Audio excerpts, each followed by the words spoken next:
go.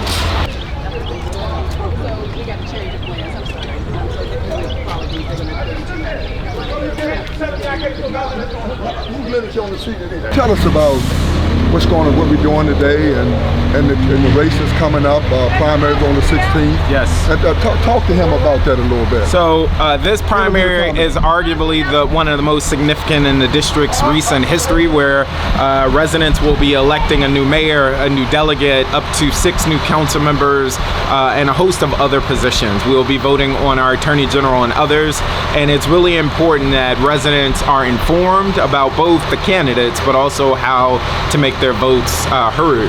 Ranked choice voting is new this political season, and so what Bob is doing today is bringing folks together to learn about ranked choice voting. And so I'm thrilled to be a part, I'm thrilled to support, and that's why we're out here. So let's talk about this day, Hattie, and Theo and the council member talk again about what we're trying to do today with the seniors and ranked choice voting and all the stuff, Hattie, y'all been doing for the last 30 years with me. Y'all are familiar with this. So should we start as volunteers? I'm Theodora Brown. I am a longtime Fort Lincoln resident, have worked with Bob King for at least 30 years now, working on political issues, community issues, education issues. And today we're out here volunteering to get our seniors in Fort Lincoln over to McKinley Technology High School for the ranked choice voting educational presentation. So we're happy to be here to volunteer today and looking forward to a wonderful day. I'm Hattie Pierce, Commissioner Office of Aging. I've been doing this with Bob King for 9,900 years, as he stated, and don't look like he's gonna stop, so I guess I'm still in it. I love my seniors, and this is what I live here, and rather not do anything else but that. Help the seniors to get where they need to be. And this is special to me, especially the ranked choice of voting today. Yeah, we got a little story. Tell a little story of how you got involved with the council member, was fascinated by his name and your son's name. But something started from somewhere. So Bob wants me to go all the way back when I first met Zachary Parker at a DC Ward 5 DMZ meeting. We were the last people to leave this room, and he was in the middle of the room sort of turning around, and I said, hello, how are you? And we decided that we would get together later, and so Zachary at the time was considering a run for the DC State Board of Education seat, and I said, yeah, that sounds good to me. He's a former educator, he understood the issues impacting students, and then I said, I'm on board. I called Bob King, and I said, Bob King, you gotta meet him, and Bob did, so Bob could tell you the rest of the story. Yeah, when I met him, he didn't have a phone and he had no campaign shoes. So I told him that he gotta get some shoes and get a phone, and then we talk. So he could be managed. You know, he didn't want to fix and fly the plane. Theo handed him over to me, and what a amazing... And Hattie helped groom me, direct me, lead me. All the way where he is. And he's gonna... And, you know, and I'm so proud of him because he called me. How are you? And he made a good decision about his sexuality, if you will. You know, coming out as the first openly gay black man on the city council. I'm not gay.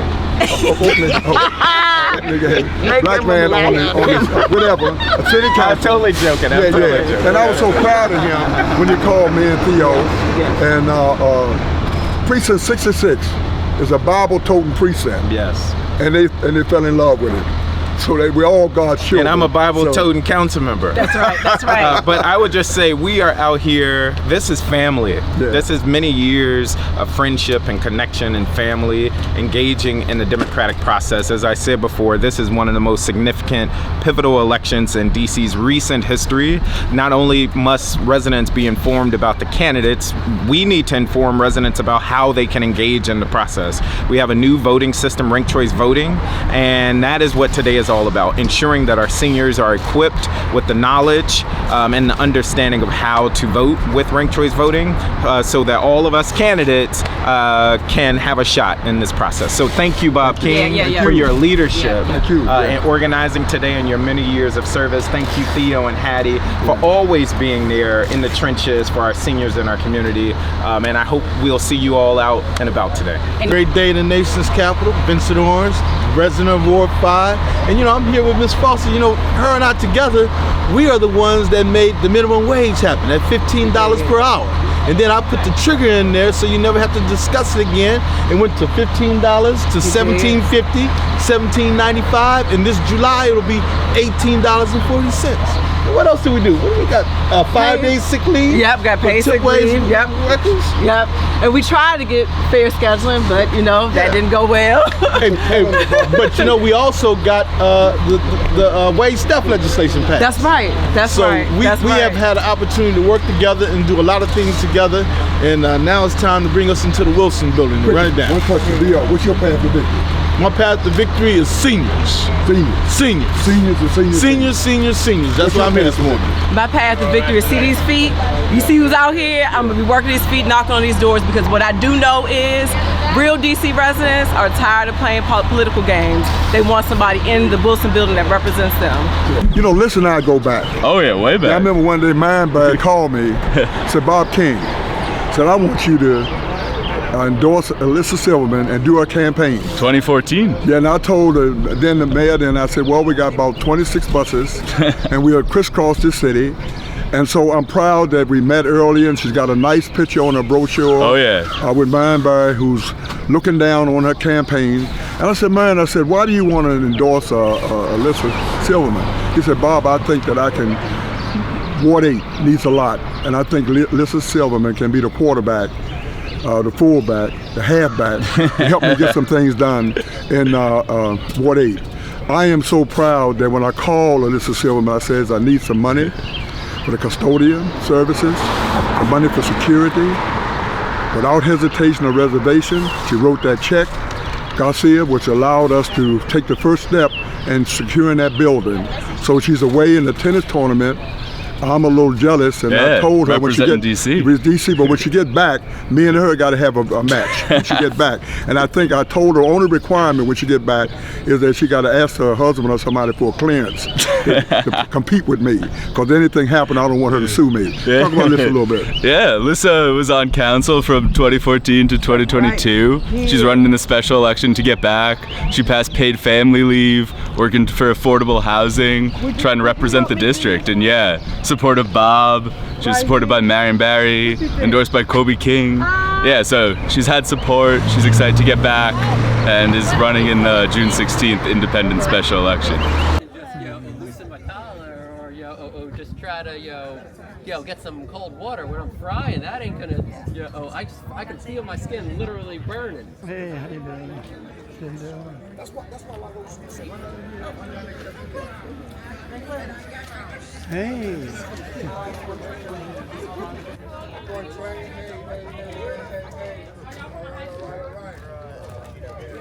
We have been really excited about the amount of support that we've been getting from volunteers. Janice has been really strong in making sure that this campaign is about the people first. I think we've been trying to show it in all our support in our slogan, in our literature. So the campaign is about the people. We've been amazed at how many volunteers has come out. We've had over 500 or 1,000 volunteers at our canvases, at our events. And so it's just to make sure that people know, the residents of DC understand that this is about them. Janice wants to be mayor for all of DC, not just for some. And we want to make sure that we continue spreading that message. And that's why we're out here today. And we thank Bob King for helping us get on this event today. So thank you. I'm here with Brian Schwab. He's our current Attorney General running for re-election. He was elected in 2022. For the past 4 years, he has committed to representing the people of DC, fighting for a safer, stronger, and more affordable DC. He has defended DC on the national level against the federal administration, making sure that we made control of our our local MPD, as well as making the city safer. He has cleaned up the Anacostia River. The biggest polluter of the Anacostia River is the federal government. He filed a lawsuit against them to make sure that we clean it up. He has also fought for tenants, for workers' rights, and he's making sure that everyone feels safer and healthier here in the district. So my name is Darlene Gamble, and I'm actually the campaign manager of Dwight Davis. And the one thing that we are so confident about is that DC needs strong leaders. not necessarily career politicians, but strong leaders. Dwight is a former principal right here in DCPS. He's been an educator for over 22 years, and so he's a native Washingtonian. He was educated in this city. His 4 sons were educated in this city, and so he is rooted in what's in DC. I'm Quabila. I am the chairperson for Councilmember Donnie Crawford. She was appointed unanimously by the DC Council. She is prepared to fight for an inclusive economy in DC, fight for better schools, stand up for statehood, and more. You should vote. You should rank Donnie Crawford #1 on June 16th in a special election. She knows what it takes to get the job done, and she wants to continue doing her job.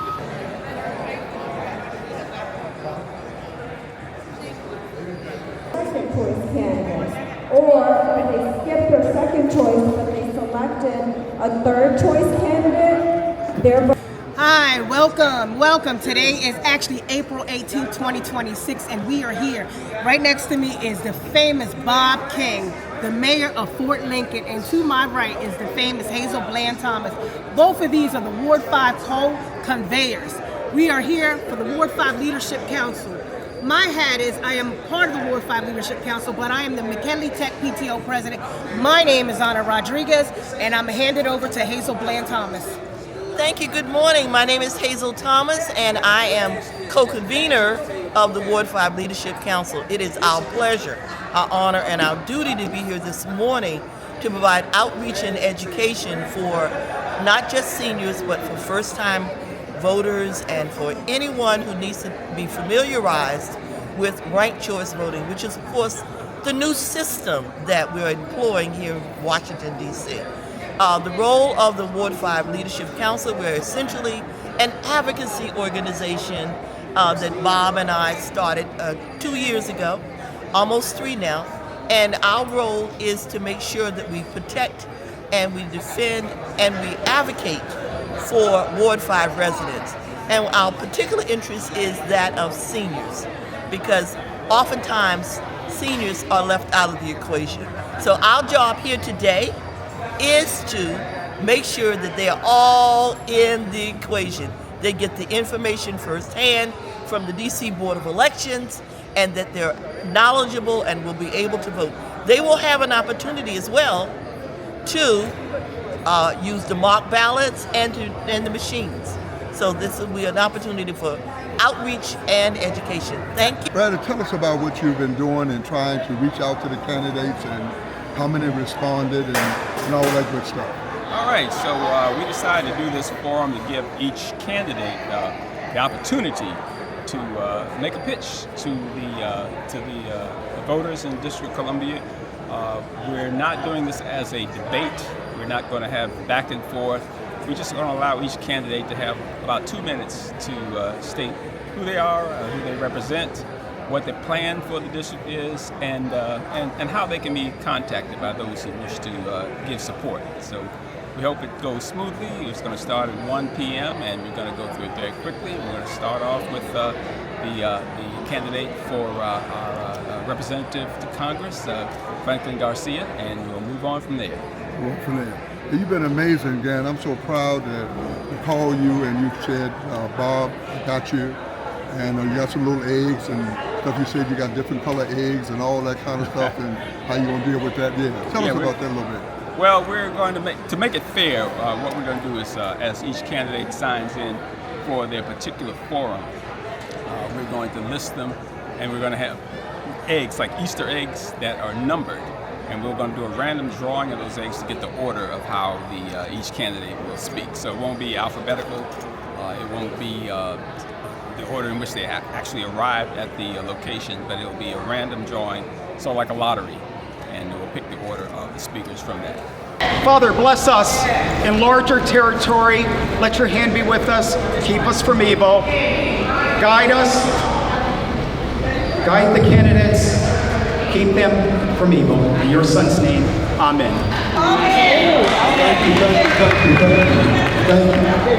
You know, I would be remiss. Let me have your attention, please. You know, I've been describing ranked choice voting in the past.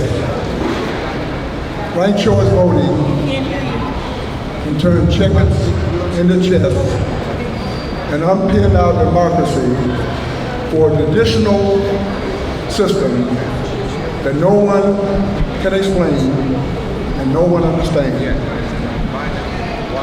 I would be remiss if I did not recognize, as Dr. King would say, to fly a plane, you have to have a ground rule. So I want to start with some amazing people that made this event possible. I want to start with Hazel Thomas, who's a co-convener, who went in her pocket and paid for the liability insurance. And a lot of people wouldn't pay. Hazel went in her pocket and paid for it. I want to recognize Anna Rodriguez. Give a round of applause.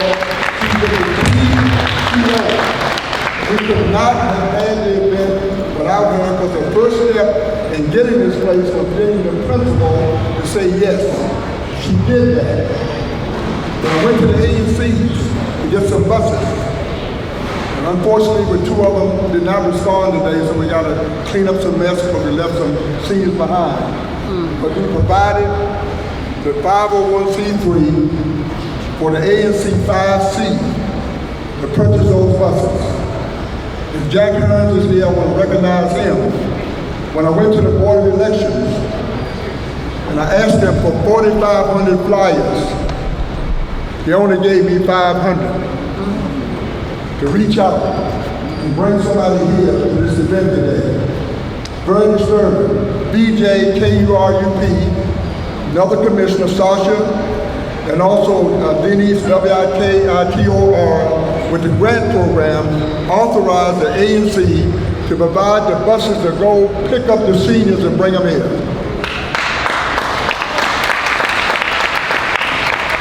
I want to thank Elaine Austin, ANC Commissioner, Julia Hudson with LINK, LINKS. LINK provided lunches for all of our senior buildings. All of our senior buildings.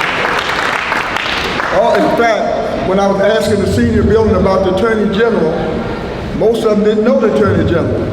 But when they left them there, 1,300 people knew the Attorney General. Because I told them that the Attorney General sued the 3 blind mice, 3 stooges, and many more in Jack. Lisa Silverman, I want to thank her for a check. Patterson, candidate Patterson met me downtown, had his check. Without the candidate, we would never have been able to secure the building. Wanda Brittle up at 3298.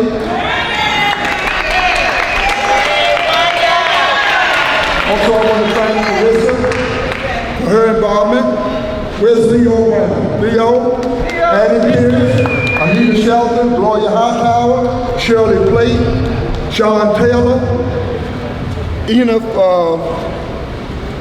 Adeauyi, I missed the last name of the ice cream from the pharmacy, from Fort Lincoln Pharmacy. Delano Hunter, director for DGS. I almost lost this event. I had 6 days to raise $4,500. You can do it. Let's do it. Come on. It's okay. Yeah. Yeah. There were so many folks. Yeah. They said they didn't have the money. They didn't have the money, seniors. $4,500.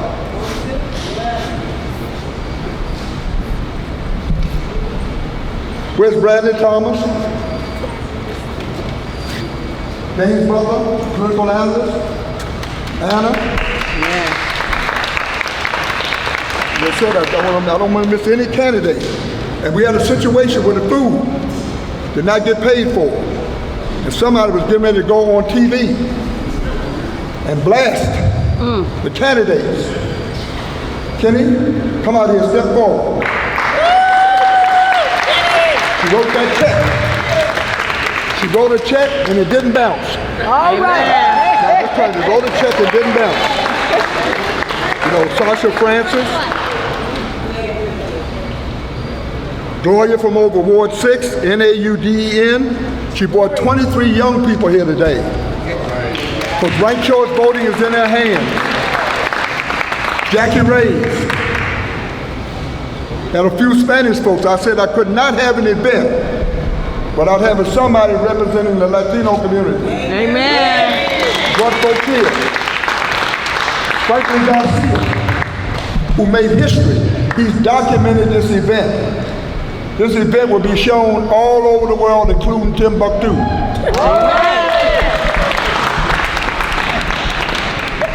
Zachary Parker. I want to thank Zachary Parker. I want to thank him. My council member, I want to thank him for all of the work that you do, for all of the seeds. When I first met Zachary Parker, he had no shoes, a campaign, and get on the phone. All right, And I said, if you're going to come back and talk to me, go get your phone and get some shoes so you can knock on the door. All right. And Theo will tell you that. Okay? Councilmember McDuffie. You know, we got to be able to say, Mayor Councilmember McDuffie. Got to be able to say, even though it came in the last minute, we wouldn't have no breakfast. But we had two of them. Janice Lewis provided the first lunches. Woo! Yeah. Janice Lewis provided the first lunches. McDuffie did not leave her on base. He came back and he provided the breakfast. Give him a round of applause. Sheila Tyson. Where's Sheila? Sheila Tyson, 605 Edgewood. Is Catherine Taylor here? Thank you for all your love. Thank you for the people that you brought here. Linda Brooks, thank you for 3005. Thank you for bringing all that ice cream. Deborah Lindsay, she's not with us today. I want to thank her. And I want to thank Angie Steele. Where's Angie? Angie, my all-around person, who helps me with my nephew that has some mental challenges. I want to thank Ben's Chili Bowl. And all the candidates and the folks, when you leave out here, I have a grill out there. Hamburgers and hot dogs on the grill. It's a bag. I know you I don't like for candidates to eat a lot. They should eat one meal at McDonald's, because I don't want y'all to get them hamburgers and chicken, because you're going to knock on no doors today. We're going to put a sign saying, closed for the weekend. So I ain't going to feed none of the candidates, including you, Brian. I ain't going to let you have no hamburger and hot dog, just water. Brother Bates, just met him at Delta Towers. Called me 7:30 and said, Bob, is the bus going to be in the back or the front? Dominic up at Wesley. Where Joan Love? Right there, baby. I love you, baby. I love you for Green Valley. And when you get back home, you will have 2 pieces of fish and maybe how many loaves of bread you're going to take back with you. With Minnie Elliott, Thomas Paget, Lisa Bourne over at Gateway. So here, I'm going to turn it back over to the panel. Very difficult. Remember, early voting starts from June the 8th to the 16th. The ballots will go out starting May the 11th. And it's a 2-sided ballot. It's going to be very dangerous, Joan, for your people. That's why I had that training. I got thousands of people across the city going to get a ballot and don't have no braille. I got thousands of seniors in Fort Lincoln that won't have a magnifying glass. Functionally literate, language barriers. When they get that ballot in the mail, there's 9 contests on that ballot, plus a special election. They have the nerve, the mitigated gog and audacity to put the Democratic State Committee on there, Joan, to ask y'all to select 2 women and 2 men. That is overwhelming, Brian. Y'all have to send a message out to the people to help educate them. Because they're going to get it in the ballot. And Fort Lincoln is home to the largest population of seniors. Ward 5 is second only to Ward 6. And May the 11th, I put in place in my building, find one, teach one. Put a sign up. Amen. What I'm telling folks, don't put the ballot in the trash can. Call for some help. I'm gonna get some buses. Brian, we're gonna get some buses, and anybody wanna go over to the precincts, or they're supposed to have the test on the screens. Kenny, all of y'all candidates gonna have to help me get some of these seniors citywide, because if you don't get them over there, they're gonna put the ballots in the trash can. Yeah. Simple as that.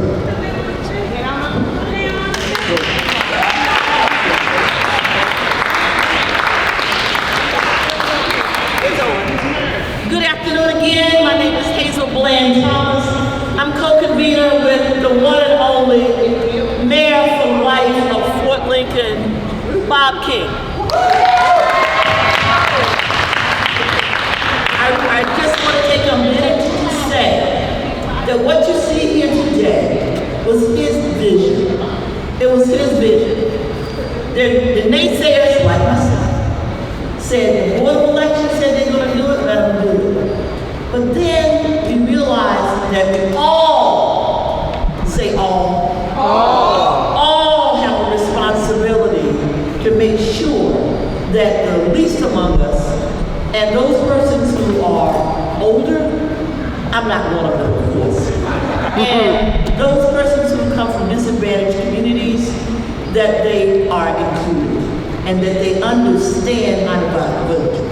Those of us who are old enough to understand what it's like to be excluded from the vote. So we have great sensitivity to the importance of franchisement, the importance of the vote.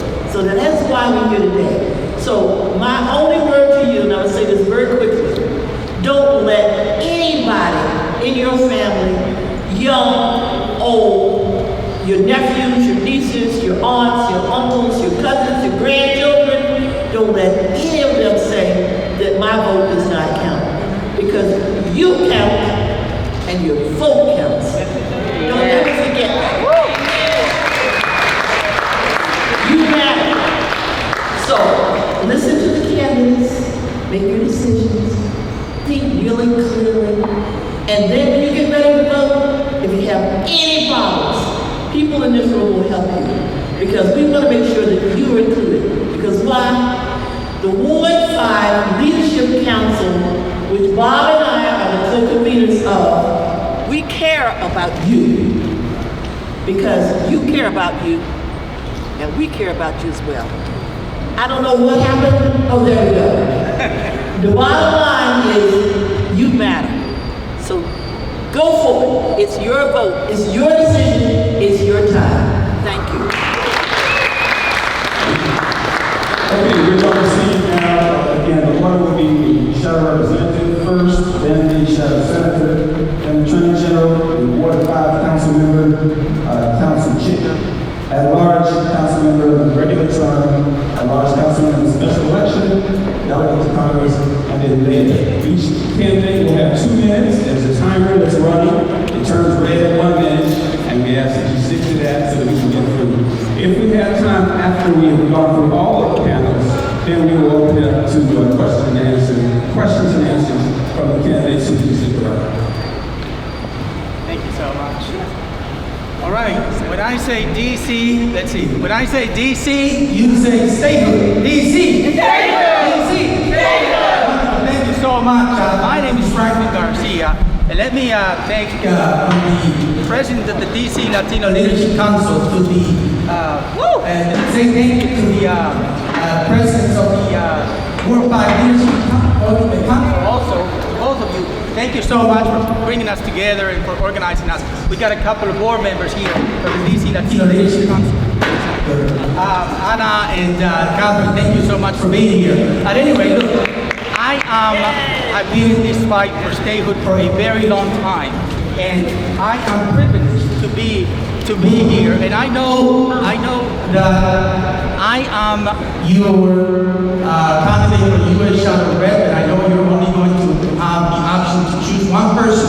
I'm not taking that for granted. That's why, starting now, and I've not ever abandoned the fight for statehood. Ever since back when I was an undergraduate at GW, and I had a candidate, his name was Reverend Jesse Jackson, who came to my school and said, I want to be the first United States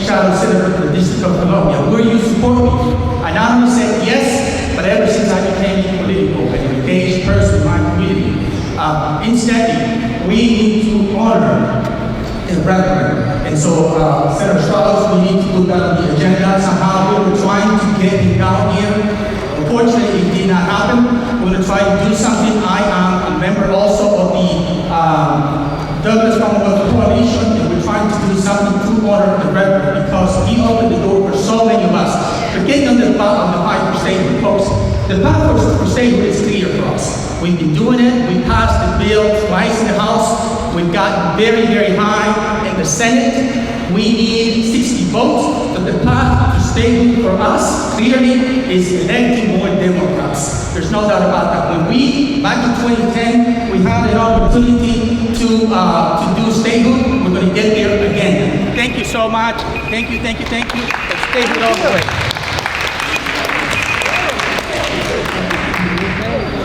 Okay, next, representative.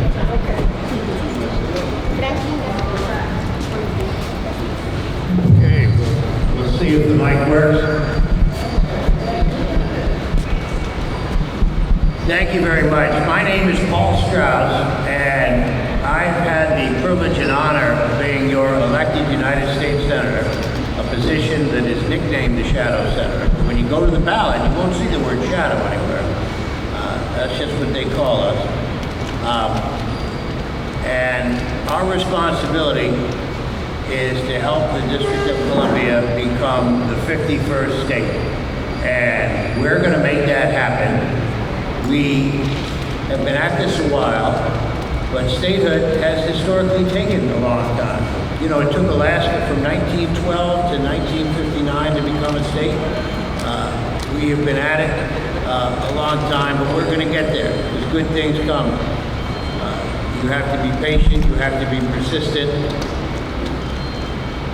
and we have taken this from a fringe issue to a mainstream issue. The truth is, you only need 51 votes to pass statehood. Under the current Senate rules, we need 60 to get it onto the floor, but it only takes 51 votes to amend that process as well. And we have up to 46 co-sponsors of the statehood bill. That's closer than we've ever been. It's passed the House. And we know that we're going to continue to fight and that this is going to be the time that it happens. So I want to thank Franklin Garcia for coming out of retirement when we needed him the most and rejoining this delegation. You know, his job, my job, we don't even get paid. This is something that we do because we love this city and we care about it. And we make it happen. And I'm privileged to be here before all of you. I get that I've been at this a while, but it's really a temp job. I'm not going to quit on the people of D.C. Now, this November, you're going to get a chance to decide whether you want to fire me. That's up to you. But know this, I'm going to continue working for you if you give me the chance. Thank you very much. Thank you. All right.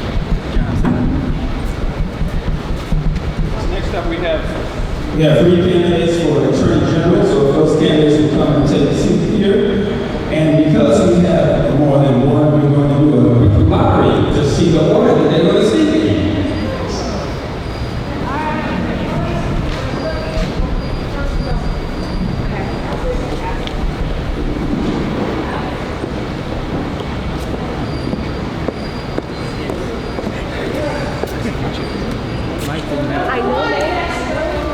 Right. Well, it's number 1. picking them all out now, or just number 1?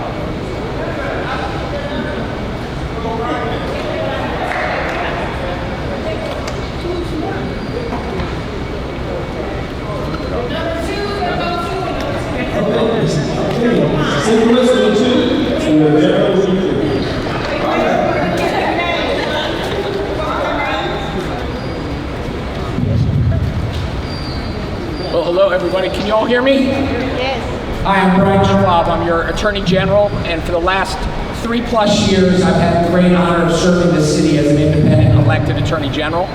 I'm very proud. Stop the clock. Okay. Better? Hello?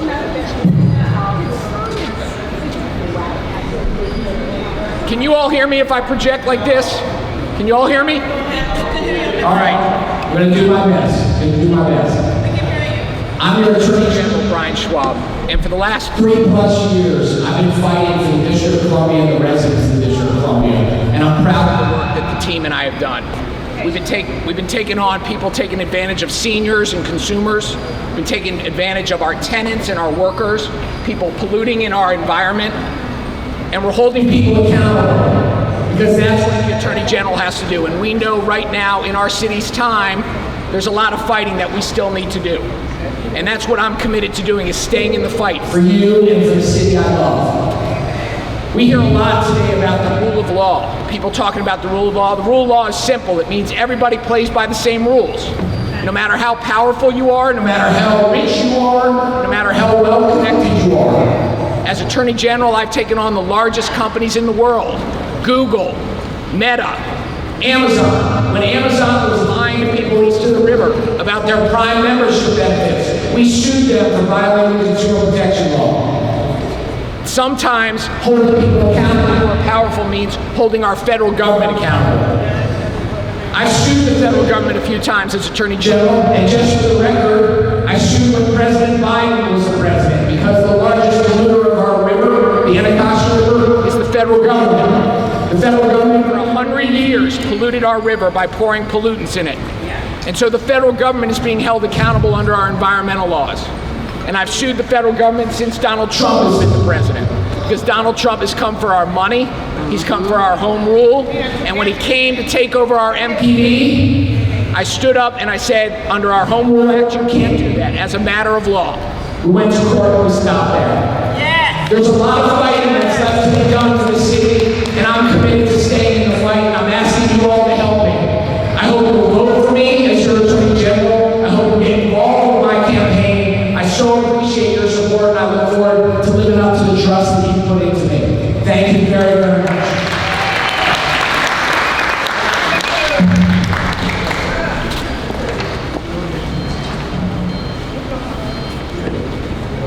My name is J.P. Simplitz.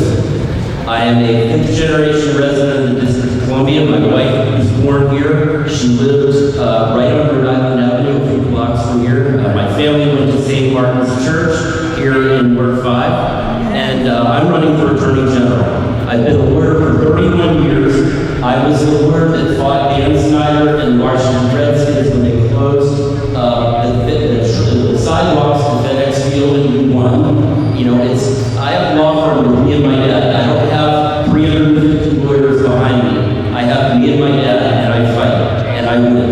And I had a case involving Alexander Kernigan, who was kidnapped by the U.S. government and tried to return to Vladimir Putin. I saved his life, and he's here with us today. I never stop, and I will continue to fight. I'm not afraid of Donald Trump. I'm not afraid of anybody. I've been an elected official for 4 terms as the ANC commissioner, and I believe that everyone in DC should have the right to safe streets. That's true. And I believe in holding people accountable, and unfortunately, when you hold people accountable, it's a bad thing sometimes for the person that's being held accountable. But I want to make sure that if you hold people accountable, you give them the services they need to return to productive life. My name is J.P. Simplitz, and I'm running for Attorney General. All right. Sound good. Can you repeat your last name? Can you? J.P. Simplitz. S-Z-Y-M-K-O-W-I-C-Z. Okay. That's a song, by the way. Testing. 1, 2. Testing. Good afternoon, everyone.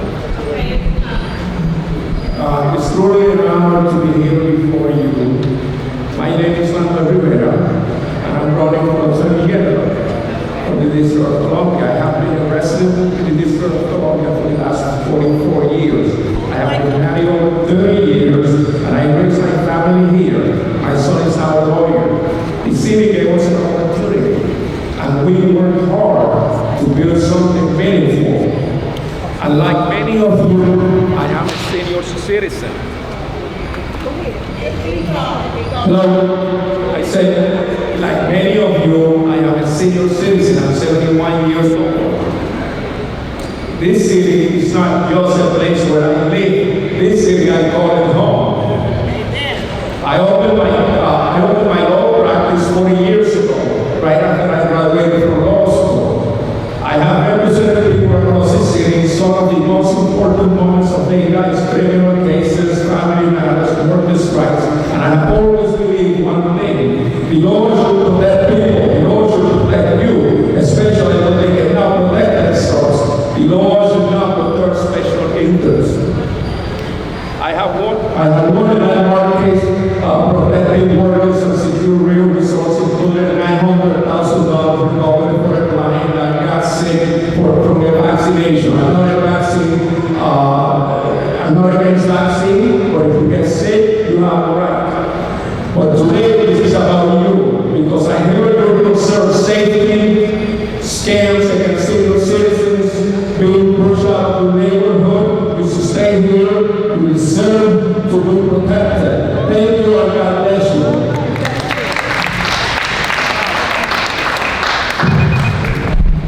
Thank you very much. Next one, our candidates for Ward 5 City Council. So, our Ward 5 candidates can come up and take their seats.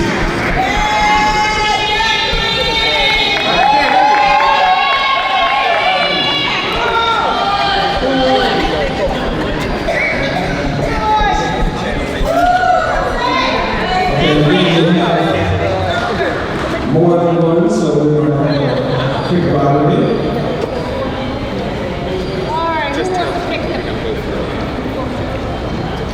I'm going to say I secured your endorsement.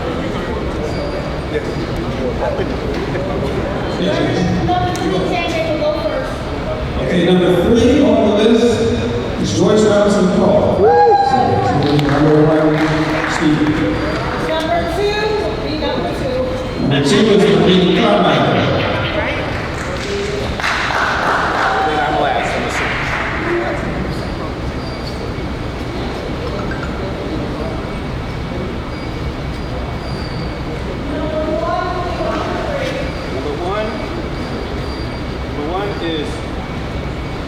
Number one is Jeffrey Kian.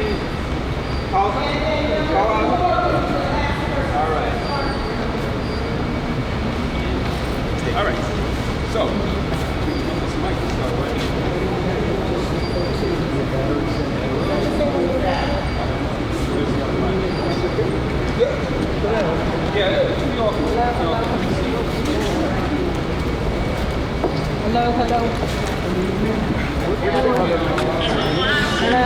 Hello. Where's the other mic? We had 2 mics. Does anyone have the other mic? We had 2 mics here. It shouldn't be something that's easily missing. Right.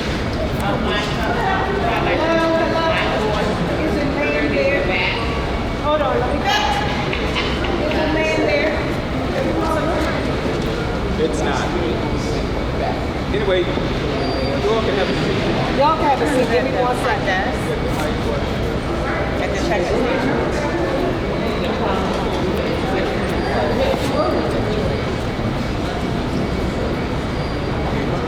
Can you come back? Oh, I can. I can, Auntie. Thank God I'm the McKinley Tech PTO because ain't no one working. So she's coming. Look at it. It's working, but it's not working good. So she's about to come. She's about to come. It's going in and out. Is that it? Let me see that one. Let me see that one. Let me see that one.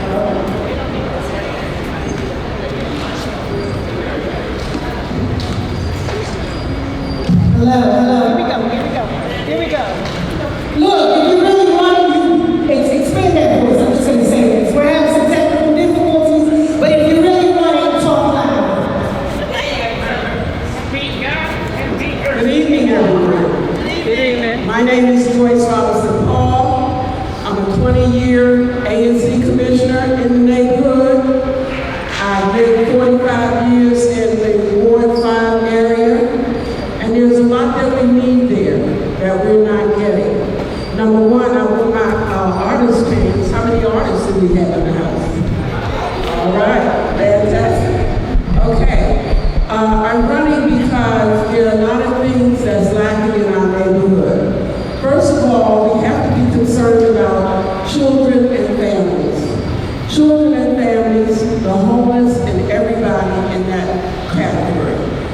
that is very important.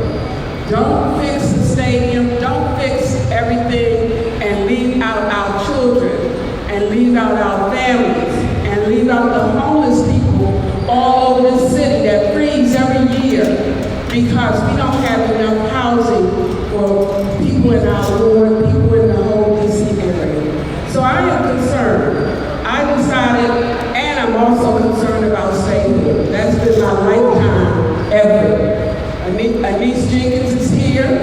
She's been a 30-year person who's trying to get statehood for DC, but we all need to be registered for statehood. All of us should be on that because you can, our city council can vote for anything, and then Congress can zap it out and take it away. That's not fair. That's why we need to be with statehood for DC now.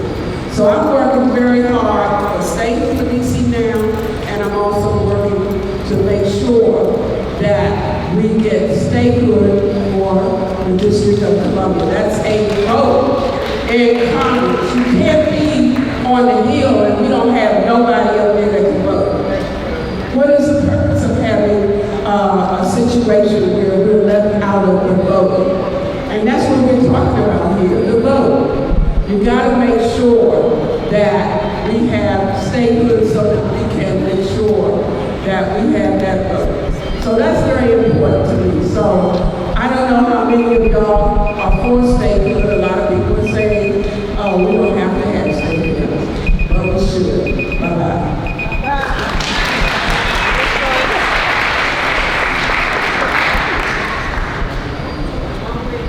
All right. Good afternoon, everyone. My name is Renita Carmichael. I'm a proud DC native. And not only am I a proud DC native, I'm also a die-hard Democrat. I am a Democratic committee woman currently with the DC Democratic Party. I have lived in this ward since I used to have pigtails, okay? I have also been a part of DCPS. I attended Phelps, which is also a part of this ward. There is nothing about Ward 5 that I truly don't know because I'm a hometown girl. In addition to that, the reason why I want you to vote for me is because I listen to my elders. I listen to my elders when they complain about bike lanes, and I showed up. I listened to my elders when they said, vote no on Initiative 83 for ranked choice voting. I listened to them, and I showed up for them. I listened to the DC Democratic Party who voted against ranked choice voting and is currently in the legal suit. I also listened to when my elders say that they want not only more affordable housing, but for those who own homes, who want to be able to have resources to fix those homes because they're on a fixed income. I listen to my elders who say, we want y'all to do business with companies who are going to acknowledge Metro access because we utilize them. I listen to my elders who also say, we want to also see how we can better use MedStar for our needs and have them in partnership and expand the healthcare needs for our seniors. And a large part of why I listened to my elders was because my grandparents raised me. I had two loving mothers and fathers. I had two loving parents as the daughter of them, a mother and father, but my grandmother and my grandfather were my first true parents. So with that being said, I listen to my seniors. Thank you.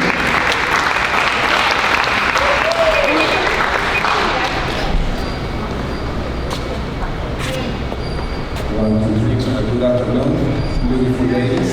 My name is Jeff Giggin. I'm originally from Peru. I've been living in Washington, D.C.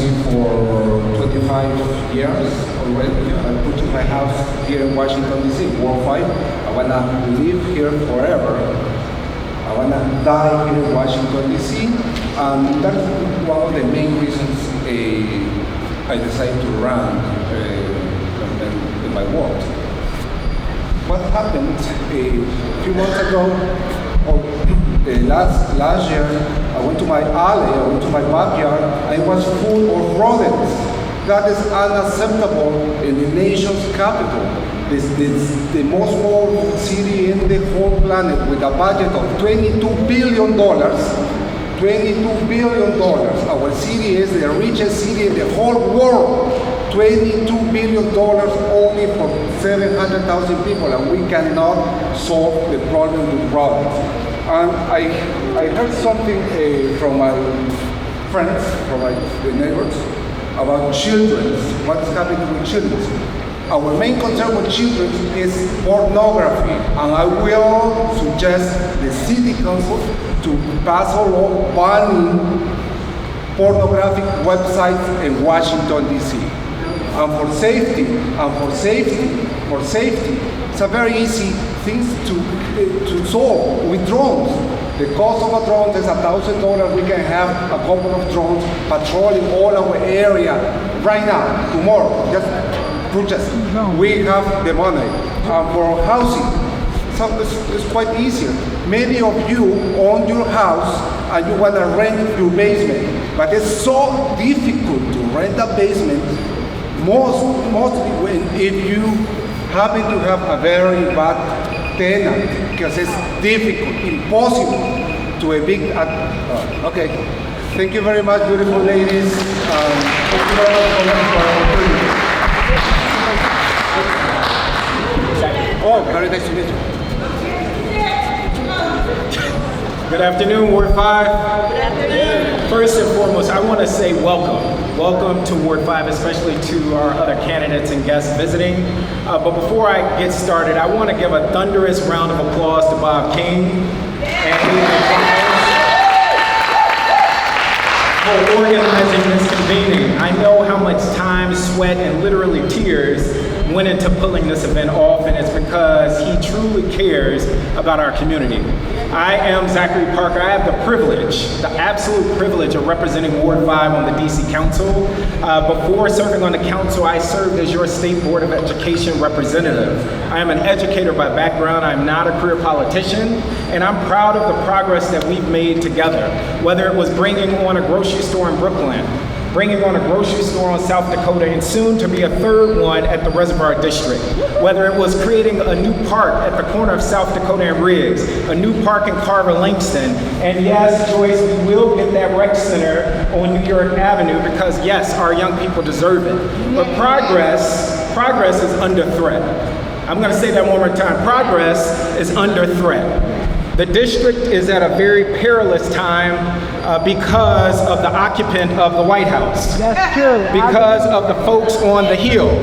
And what I will say is this is not an election for us to say any, miny, miny, mo. This is not an election to just say, oh, I'm gonna go vote for this person because they had a nice smile.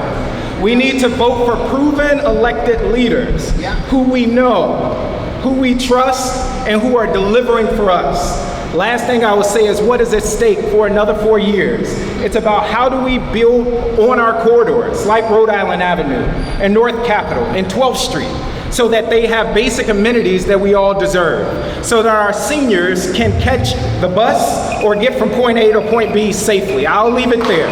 But June 16th is a pivotal election in Ward 5, and I'm counting on you because you can hopefully count on me. Thank you. And when this is all over, me and Joyce are going to go back to being the best of friends. All right. Thank you, Ward 5 candidates. Next up, we'll have the candidates for council chair. May I have the vice president? Council chair? Yes. So, let's give a round of applause for the chairman.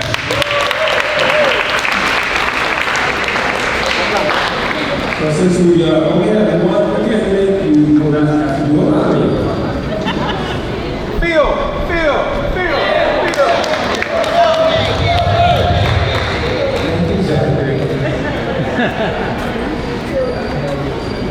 Good afternoon. It is a pleasure to be here and to see all of you. I'm Phil Mendelson. I'm chair of the council and running for re-election as chair of the council and asking for your support. And Zachary, I'm going to steal a line from you. I have the absolute privilege of representing Ward 5 and the 7 other wards. I represent all the wards. all the awards, we'll get this straight. I am running for re-election because I bring experience to the position, and the position of being chair of the council is unique in that, unlike the other council members, I have to wrangle the 12 other council members and see if we can get to agreement. And I think it's important as a legislature that we get to agreement on issues, unlike the other legislature that's in the nation's capital that doesn't think it's important to find solutions and get to agreement on legislation that's before them. If you look at my record, you will see that I've been able to do this over and over again. Whether we're talking about issues like the Commanders Stadium last year, where it looked like there may not be a majority of support, to where we got through an 11-2 vote. On other issues where I've been delivered, like you wouldn't have heard from Brian Schwab today if we didn't have an elected Attorney General. That was legislation that I put through the council to have an elected Attorney General, and I think it's been a great benefit to the city. We have someone who has to be responsive to the voters and therefore cares about issues like the quality of housing or consumer protection. I have the last several years been focused on the quality of public education, and I'm committed to continue with that focus because we can do so much better with public education. Yes, our school system, public education, has been improving faster than other large city public education systems. Is that good enough? No.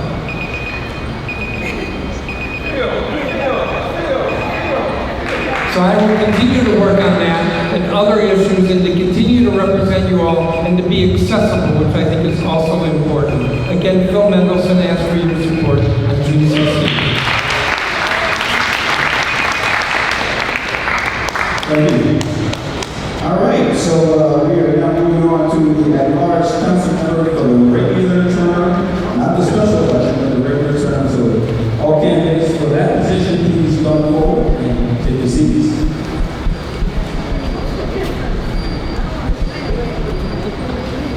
Oh, the difference is there are two at-large council members that could be that are being elected. One of them is filling the unfilled term of former Councilman McKinley, who stepped down as a representative. So there's an open seat there, and that's a special election. It doesn't have a regular election campaign. That's a thing that people run for the regular. All right, so we have more than one, so we're conducting a lottery right now to see what the order we're speaking to. One is one that is Fred Hill. Oh shit, let's go Fred. Damn. Oh damn. Now you will be first when we start. Okay, great. Number 7 is Candace Nelson, who will be represented by Tisha Copper. She'll be second. I don't think she's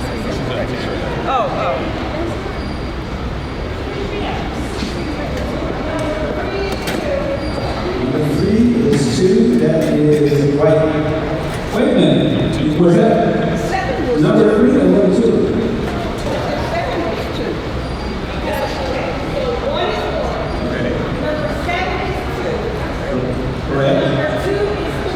Number 2 is 3. Okay, so that's Diana Foster.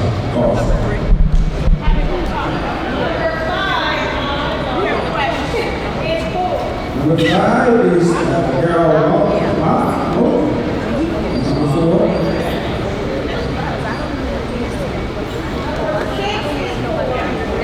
Number 6 is Greg Jackson. You mean it's 5, right? That's a 5th one. Just gave us a 4.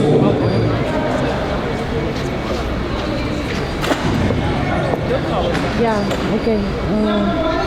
So good. We got 5 already accounted for. Number 6 is Greg Jackson. And White Davis is number 7. Before we start, did you say that there was a surrogate? All the candidates, there's a surrogate? There's one person On the end, who's she's a surrogate. What is a surrogate? And we're going to hear from a surrogate? Yes. Yes. That was someone didn't sign in. Might have been me. Okay. So I'll just go last. What's the name? Jenkins. So equal dominant.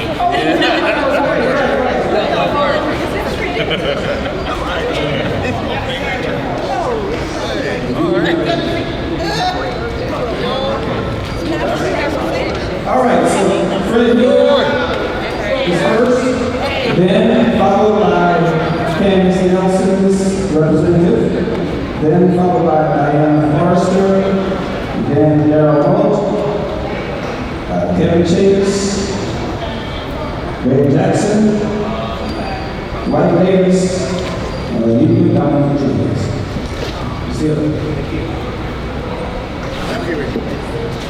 Good afternoon, everyone. My name is Fred Hill. So I've been a resident here, or an area resident for 50 years. I've lived in the city for 20 years. I've had a small business, a federal government contracting firm for 25 years. And for 10 and a half years, I've been the chairman of the board of zoning adjustment of the District of Columbia. So what I wanted to do is I want to grow the economy. I want to create more affordable housing and market rate housing, and also create safer neighborhoods. What I've been able to do as a business owner is bring leadership skills and leadership abilities to be able to get things done. And so I am able to do all these 25 years of having a business. I've had a small business here in DC, I've had one in Virginia, I've had one in Maryland. So I've seen the different regulations that are taking place across the area. And I believe that I can bring an experience here and be able to make it a better place to do work here in the city, because we're facing a budget crisis. And so we're going to need more money, and what I want to do is bring more business here so that we can have more taxes to provide more services.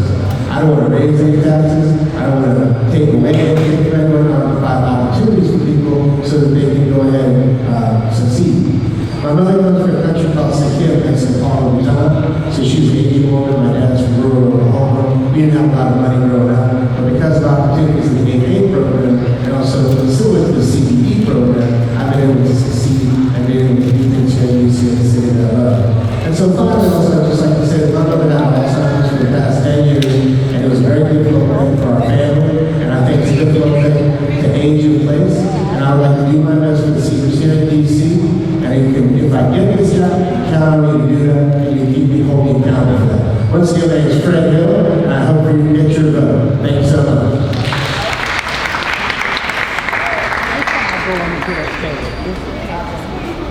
I'm going home. I'm two. Oh, I'm sorry. Candace. See, I pay attention. You pay attention. I heard that, Mom?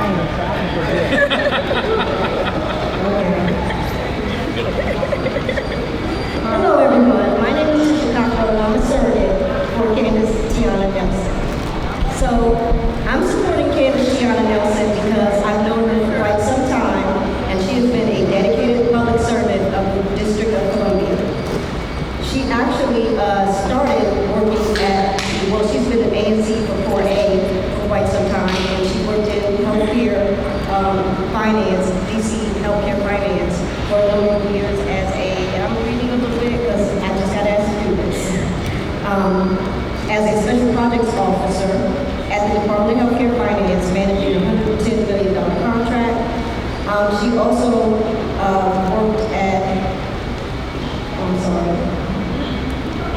she was a policy analyst for the Office of American Affairs. The reason why I just want to speak from this part. The reason why I'm supporting Candace Tiana Nelson is because I've known her since we were working together during the committee woman and committee man races back in the 90s. I've been here since 94, so I also served with her at the Federation. We worked with the civic associations, and we also became ANCs together. I was for ANC 4B, she was for ANC 4A. And I've also worked at DC Healthcare Finance, so I know her as, in my opinion, knowing the most about DC government. She's been around, she's been outside trying to serve the people working in the community for over 20 years. And so I'm here to represent her because I know that I believe anyway that she will be the best for the position that she knows the most about DC government. And that's it for me. Thank you.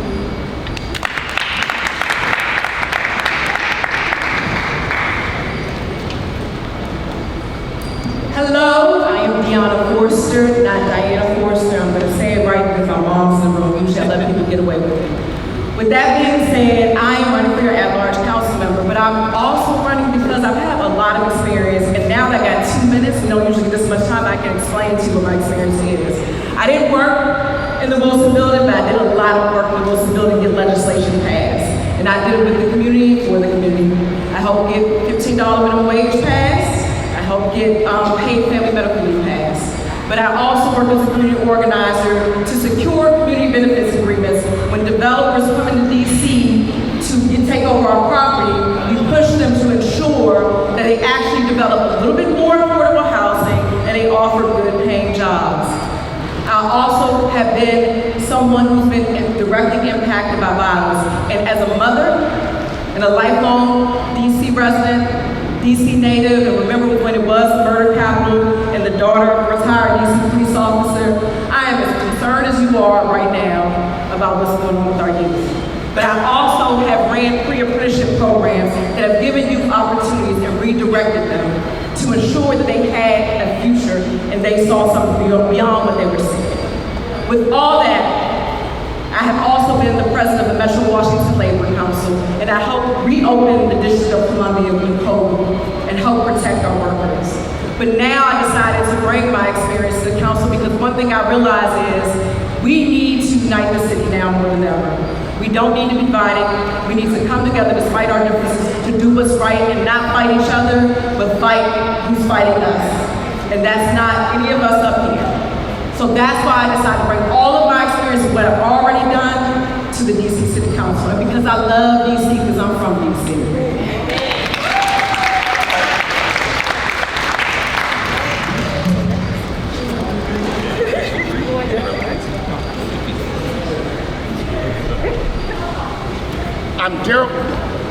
I'm Daryl Moe, and I am with the DC State Green Party, and I am running for City Council at large because I want to bring leadership to the people and make sure that your voices are heard on the council and that our issues are addressed on the council. For far too long, we've had leadership or supposed leadership that makes decisions about us and for us, but not with us.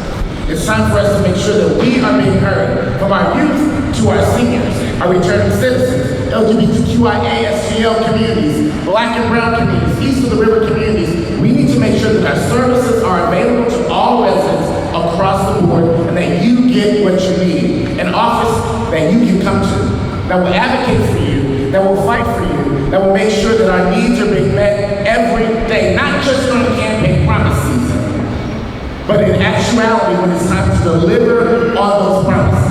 I've been an advocate, I'm a single parent, foster parent, adopted parent, and I take care of my aging mother. I run a small nonprofit in the District of Columbia, and I am also an ordained minister, so I know what it means to be with people, to work with people, to care about people, to care about the issues that matter to us the most.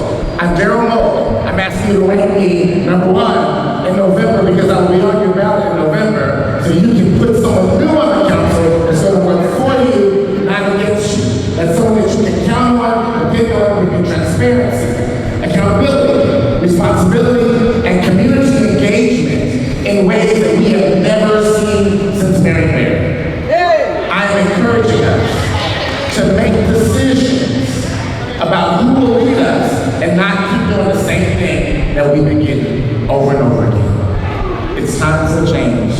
We can make a change. And I'm happy and honored to be the opportunity to make that change happen for all of us across the District of Columbia. Thank you.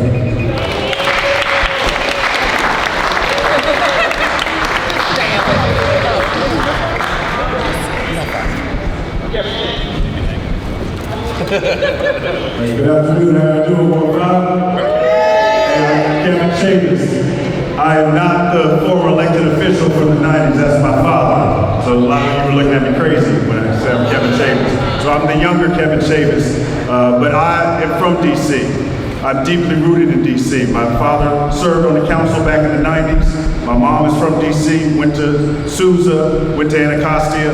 I live in Ward 7 with my wife and my 2 kids. So now it's personal for me. You know, growing up, I always was active in public service because I was in that family.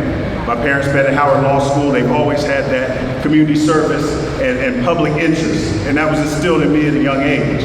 But now it's personal with 2 kids in DC public schools and seeing how the city has changed a lot from when I grew up.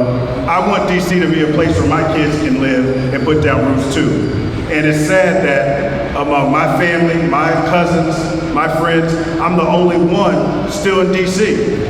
And I'm here with my wife and my 2 kids, but everybody else is out in Maryland or they moved to other places. We've lost a lot of our community and a lot of our bonds. So I'm an attorney. I went to Howard Law. I worked at AARP, Legal Counsel for the Elderly, helping seniors just like you stay in their homes and fight against predatory lending. I'll bring that experience to the council. And it's not just about my resume. I worked at the council under Councilmember Nina Bonds.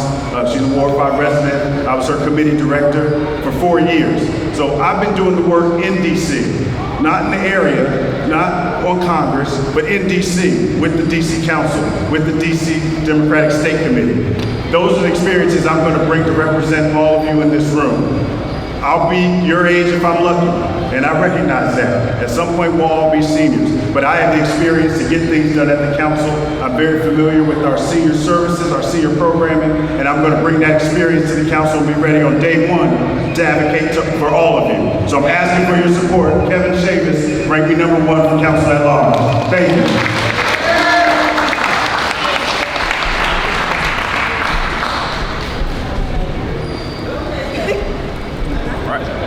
How y'all doing, Ward 5? Hey, how y'all doing? Come on.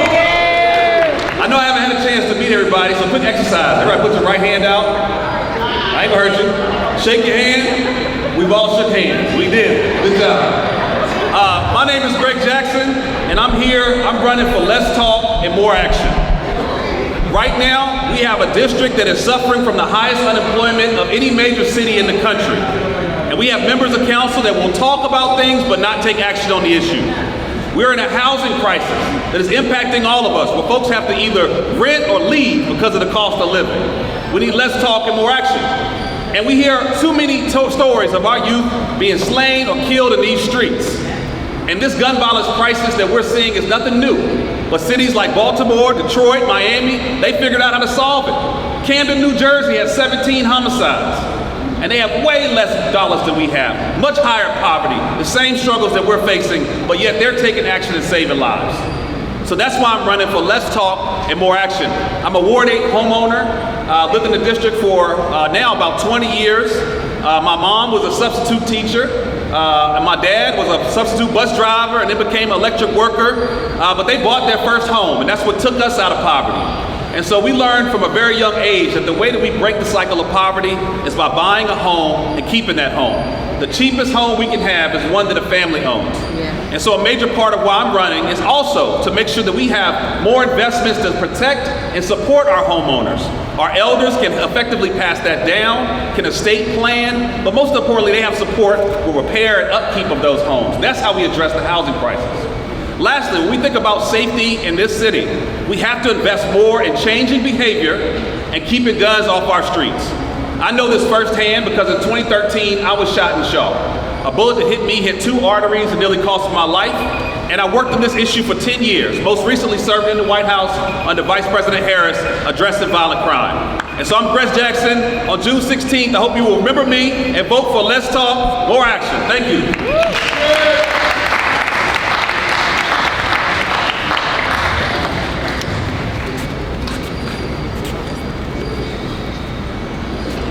Good afternoon, everyone. One of the most difficult decisions I've ever had to make was to leave education, to leave DCPS. Well, you did a good job. Thank you. I'm a career educator. I spent 22 years in education. 9 of those years at Wheatley, I taught Miss Fleming's grandchildren, worked with Miss Jackson and Miss Burdell. Miss Burdell. Dwight Davis. Dwight Davis. Spent 22 years building my career, but there comes a point when you realize there's only so much that you can do within the system. That if we want DC to be better, I have to ask more of myself. I have to put myself out there and do more. So I'm here. I'm bringing everything that I learned as a classroom teacher, everything I learned as a school leader, and I'm bringing those skills to you, the people, and hopefully to council. Because the one thing I want us to all understand and recognize is that our greatest economic engine is our children. And if we want a future ready, if we want a strong DC, we must entrust it to the people who will build it. And let's be clear, I believe the council could benefit from someone who understands what it means to manage 30 students with 30 different challenges, 30 different personalities, because that translates into oversight of 30 different governmental agencies. And that matters. It matters that you have someone who's worked and partnered with families, parents, community-based organizations, businesses, because that matters. And it matters that as seniors, you can depend on someone when you make a phone call and no one answers or gets and deals with your issue in a manner. You can call on me to stand with you as I did with all my students. Thank you.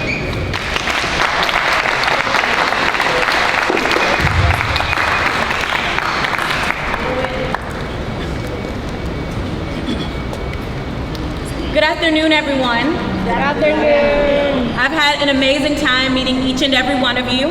My name is Laniqua Dominique Jenkins. Laniqua Dominique is one first name. I want to distinguish that because I don't want you guys to get confused by the 16-letter, 6-syllable first name. Jenkins in June, that's when we vote, that's when we show up, and that's when we bring people into policy. Like most of you in this room, I've worn many hats. I've been a former kindergarten teacher. I've owned and operated a home healthcare agency. I'm a second-year PhD student at the University of the District of Columbia. I'm also the graduate student government president there. I'm also a social entrepreneur. I have a school and an orphanage in East Africa. I have done so much work. I've been an ANC commissioner. I've written legislation and policy in Africa, India, and Spain. But most importantly, I know who I am and whose I am. And I'm uniquely positioned to support the values and advocate for seniors and everyone in this room. From owning and operating a home healthcare agency, from being a DC senior ambassador, and making sure that folks over 60 got critical information from DC government, and also managing the senior portfolio in wards 1, 7, and 8, managing food insecurity and addressing senior loneliness and self-isolation. I'm ready to bring my lived experience and my academic muscle to the table, and I'm inviting all of you to join me because our legislation should reflect our values. I'm encouraging all of you to learn more about me at votejenkins4dc.com. Thank you for your time and attention, and don't forget Jenkins in June. Thank you.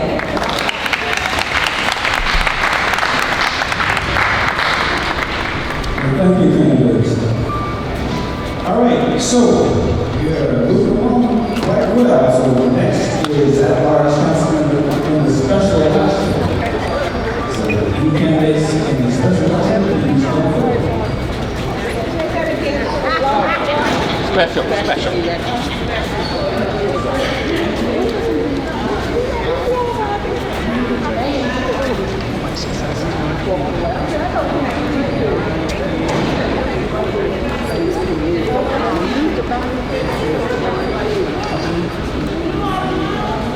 All right, so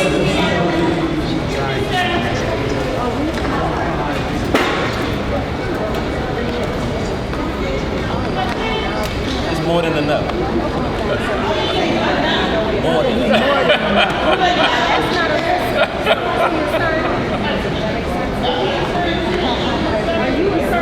Yes, ma'am.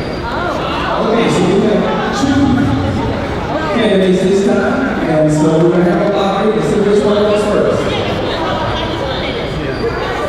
We have three. Oh, okay, we have three.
will be first, John Patterson will be second, and Valente Chambers fourth. Lisa Silva will be third.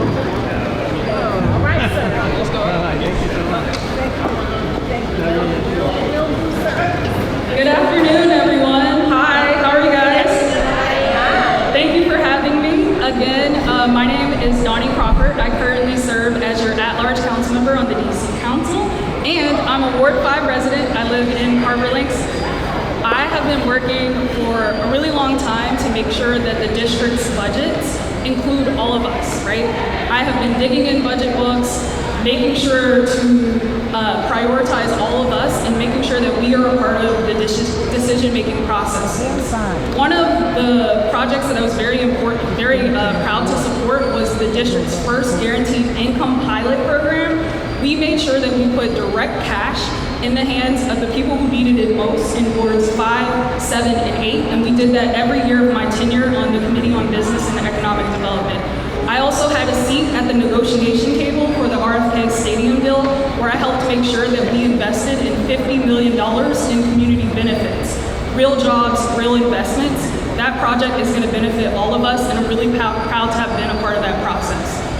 More recently, this past January, I was appointed to the council by every single member of the DC Council because they know that I work very hard and I ensure that I'm fighting for you every step of the way.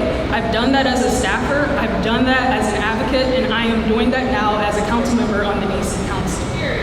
I really want to make sure that going forward we are investing in affordable housing for renters, for people who want to be homeowners. If you already own a home, I want to make sure that it's easier for you to pass that down to future generations because we all know how important generational wealth building is. I also know that we're going to be focused on growing our economy, and as we do that, I want to make sure that we are all included. It's not just about attracting new residents to the city, but it's about keeping Native Washingtonians here for generations, right? And I really am here to make sure that I earn your vote, and I want you to support me and rank me number 1. Again, my name is Donnie Crawford. Thank you for the time.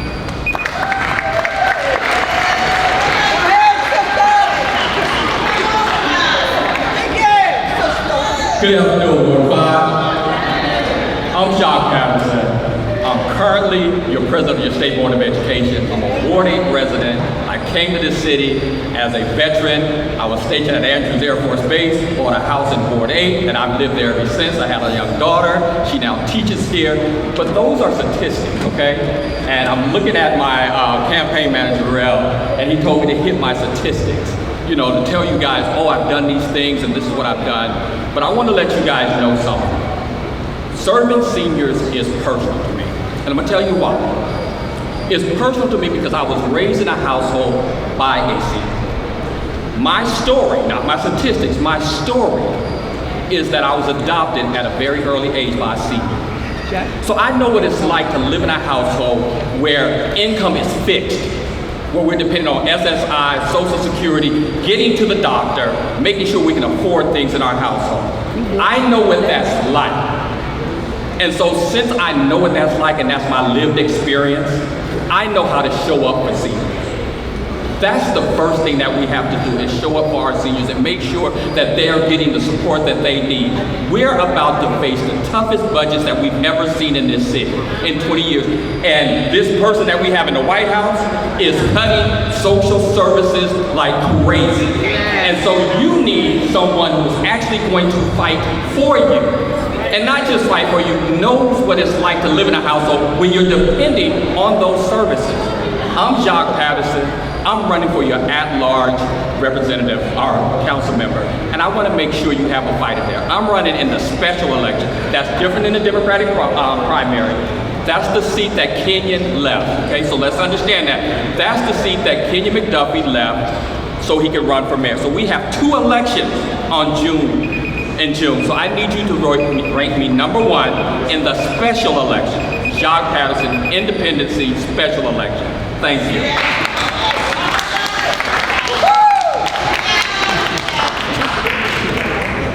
Good afternoon, Ward 5. My name is Valente James. I'm here representing Alyssa Silverman. I met Alyssa through a youth program, Make a Challenge to be exact. It was a speech competition that I won. I spoke on issues about gentrification. And afterwards, Alyssa came up to me.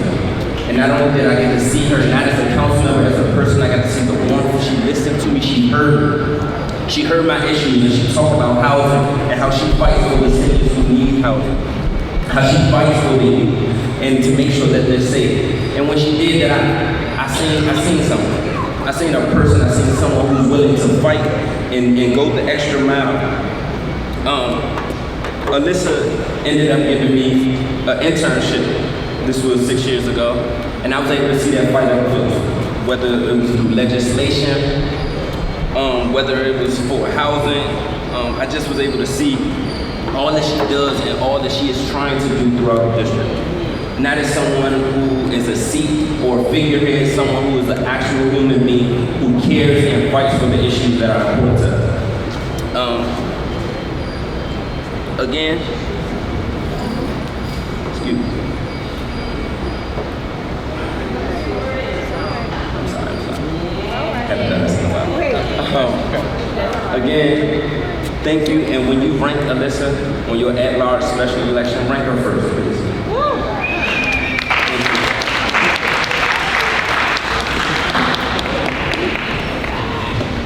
Thank you, candidates. We're running a little ahead of schedule. We have 2 more panels, the delegates of Congress and there, and they're not even scheduled to check in. So we're going to take a 15-minute break, give you a chance to go to the restroom or whatever, and we'll be back in about 15 minutes. I want to go home. I'm shy. I wish I could. I would walk it. I would run it. I just stop it. Yeah.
You have 2 minutes to speak.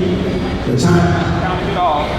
And when it gets to 1 minute, it turns red. So please pay attention to that and just stay on track. Thank you.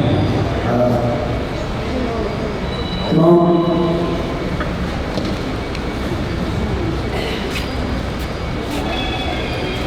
I was told y'all was gonna turn. I was gonna turn mics off. I ain't starting. You talk. Keep it on. I haven't turned it on. Yeah, it's in and out. Use the other mic, just in case. Okay, test it again. Testing. 1, 2, 3. In the place to be. All right. I was told 2 minutes exactly, so I'm sorry I had a prepared statement home. I wouldn't do this. Freedom, native Washingtonian and proud product of the Danbury Social Employment Program. I flunked out of UBC and became an autodidact. Many of you don't even know what that means, but it simply means a self-taught person. I had to be because I got a lot of bad advice as a kid. I was told to get a good loving job, work hard, don't be so militant, cut your hair, stay out of trouble, and everything will be fine. But that's not the case anymore, is it? What is still true is that the black kids is either go to school, go to the military, or go to jail. Do you still tell your grandkids that? If you go to school, you often end up with student loan debt for the rest of your life. Go to the military to risk your life to enrich oil companies, or go to jail to enrich the private prison industrial complex. I'm here to tell you it's time to do something different. No candidate in this election, including myself, can do any more than what our beloved Congressman Norton tried to do for decades. So we can't do any more, and we're not trying to do anything different than what we're doing. And the only one here is saying that without PC statehood, that we should not be paying federal income taxes. Just like Puerto Rico and all other non-core U.S. territories, but DC pays more than anyone else in America. As co-founder of We Got Radio and right outside Monkey Island, the home of the Rock Newman Show, we must subsidize our Social Security works. I'm the only one here who has been fighting to protect and expand Social Security for over a decade. Fighting against gentrification and displacement as a founding board member of the Douglas Community Land Trust, fighting for universal health care and removing the look-back period of Medicaid that penalizes you and steals your assets from your families for all the work you've been doing for your entire life. Now, whether you think the system is broken and needs to be fixed or fixed and needs to be broken, we don't need another legislator that seeks to work both sides of the aisle. We need a change agent, a change maker that will flip tables like Jesus. And the words of the late great Hilda Mason. It's not just where we're going. It's not just where we're going, it's what kind of world we want to build from here. Freeman, the number 4, Congress.com. Freeman, the number 4, Congress.com. Good trouble.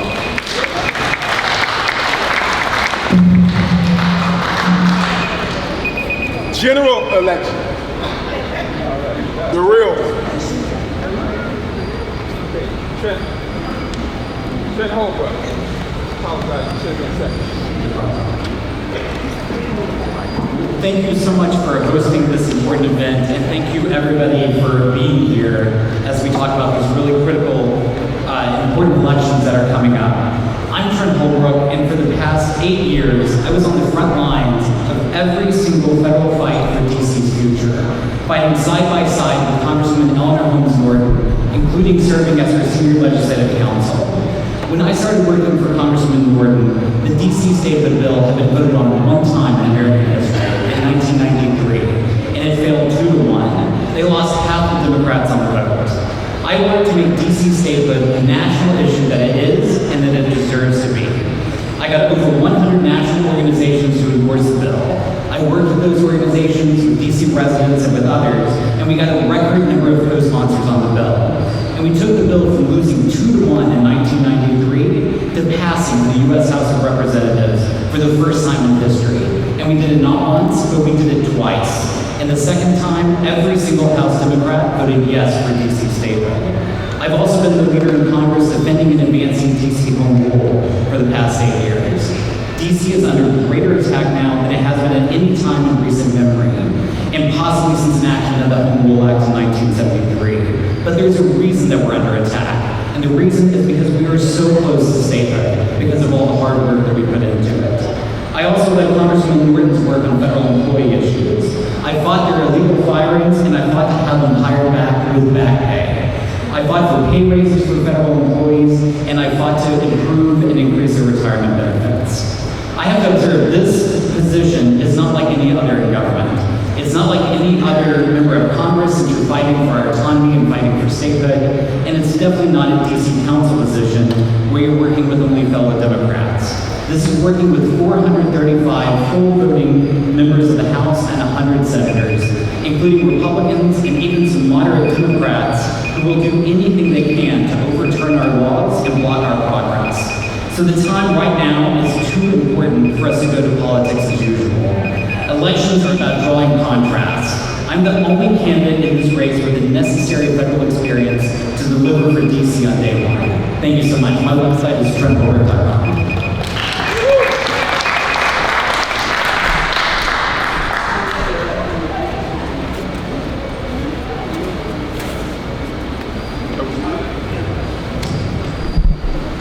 Hi, my name is Garcia. I am running for delegate as well. I'm actually a PhD scientist. I came to Washington 27 years ago to work in government. I worked on Capitol Hill, both on the House and the Senate side. And then President Obama made me the youngest head ever of the Nuclear Regulatory Commission, which is a federal agency that protects all of you and everyone across the country when it comes to the use of nuclear power. The reason I got involved in this race is because I got sick and tired of Trump's lawlessness. He breaks the rule of law all the time. He abuses federal workers, and he abuses immigrants.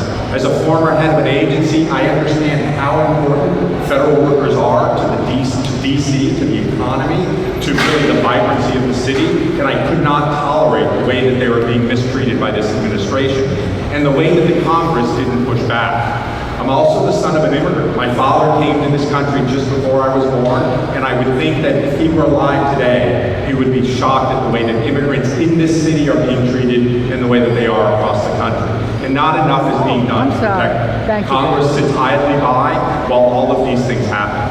So what do I want to do? I want to fight for statehood, to get our rights back, rights that we lost 240 years ago when this district was created. And like others, I too support no federal income tax for DC residents and businesses until we get statehood. That's the way so many other parts of the country are that aren't full states. And there's no reason we should pay more per capita than any other jurisdiction to the federal government and have no representation in Congress. So I will use all the experience I have working on Capitol Hill, running a federal agency, to fight for all of you here in the district.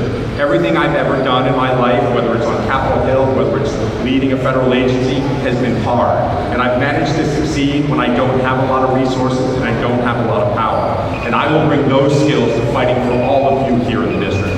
So vote for me on June 16th, rank me number 1, and rank me number 2. Or rank me number 2, I should say. Thanks.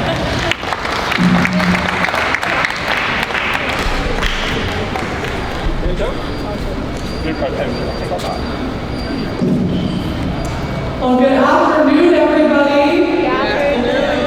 Thank you all so much for being here. We have a lot of competitive advantages as a city and no other place around the country and world have, but I think our number one is how engaged and involved our residents are. And so thank you for showing up and being part of our democracy. And thank you to Bob King and all of our organizers for coordinating this important day to bring all of these races together. My name is Brooke Pinto, and I am the Ward 2 council member and running to be your next congressional delegate. My entire life and career have really been about service and about problem solving. I've done that in various elements of the hospitality industry, working in hotels and restaurants. I've done that as a lawyer in the DC Attorney General's office, fighting for workers and tenants' rights. I've done that as the Ward 2 council member and chair of the council's committee on judiciary and public safety, where I put together the largest piece of legislation in our city's history, driving down crime 50%, by putting together the biggest investments for literacy for our children. The DC is now leading the nation in literacy improvements, and entirely reforming our small business licensing process. Because people in DC are here and come here to fulfill their dreams, and we should make that as easy and accessible as possible. And I am running to be your next congressional delegate to continue problems alongside you to build the incredible legacies of Walter Fauntleroy and Eleanor Holmes Norton and make sure that people around the country know what we know here, which is that we have a right to govern ourselves, we have a right to keep ourselves safe, and we have a right to leverage the federal resources that we need and we've been left out of for far too long. I've worked on the Hill in the Senate, I have relationships across this country, and I will leverage those to make sure that DC finally gets the wins that we deserve. RopeInToForCongress.com, vote on your support.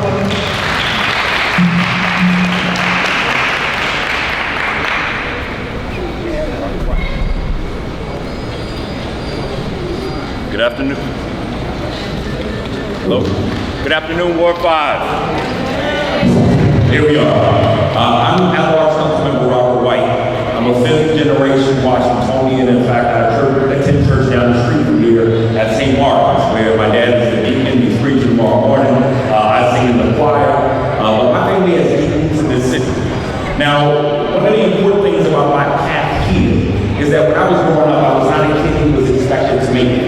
After losing my mom and within 3 weeks being in a near-fatal car accident that took me out of school for a long time, I failed every single grade from 3rd grade until my junior year in high school. Folks told me I would graduate from high school, that I would never go to college.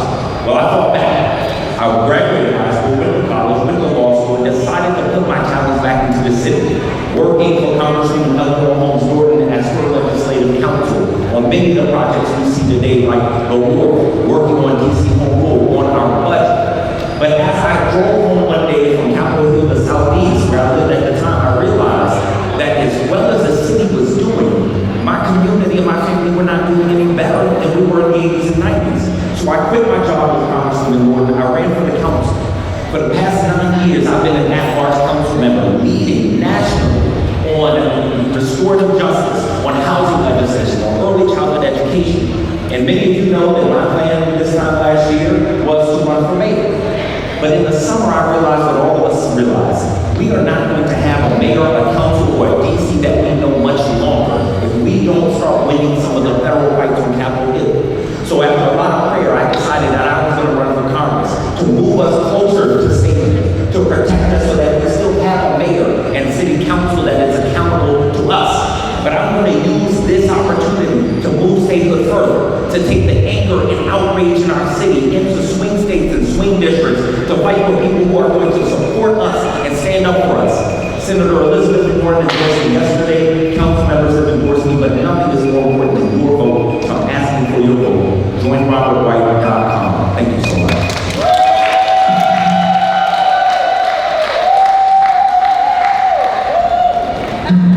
Thank you, candidates. Thank you very much. So we have one more forum, and that's the mayor of the District of Columbia. And so if mayoral candidates who are present would come forward.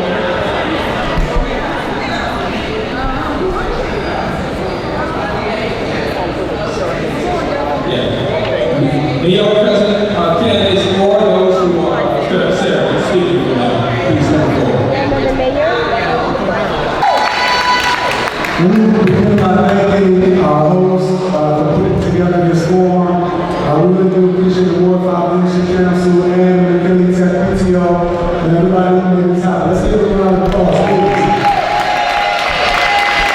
There's all the candidates who have already been here and those who are going to be here later. Really appreciate your willingness to serve and put yourselves out there. I'm Kenny McDonough. For those of you who don't know me,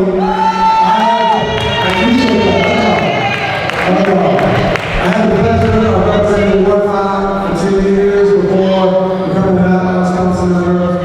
Now I am a candidate for mayor of Washington, D.C. And I am running for mayor because I love this city.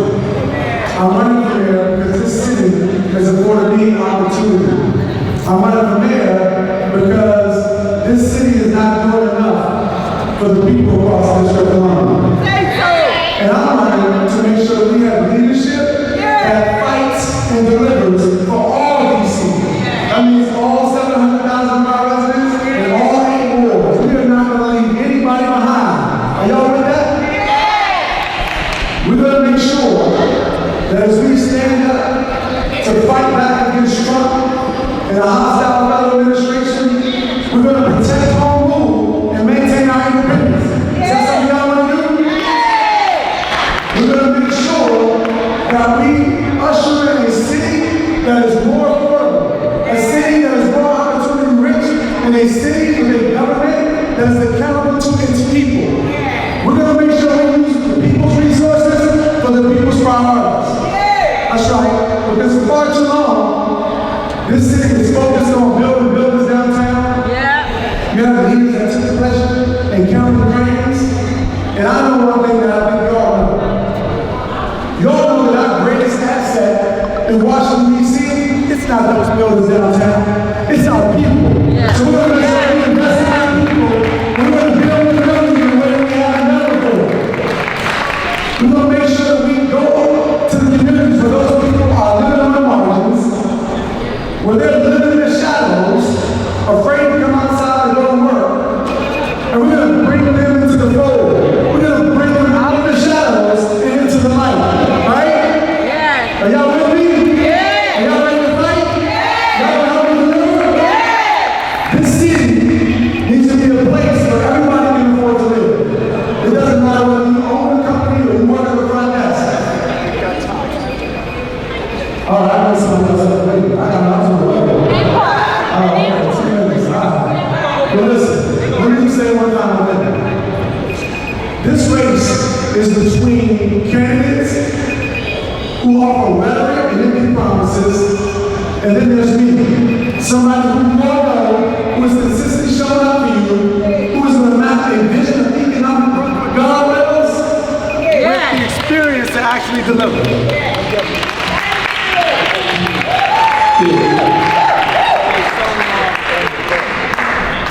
So, I want to thank you.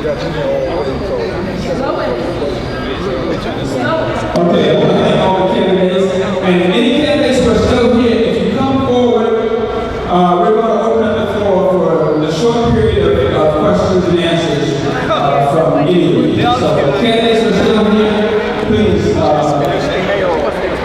want to go up, they call the bonus round. Sorry.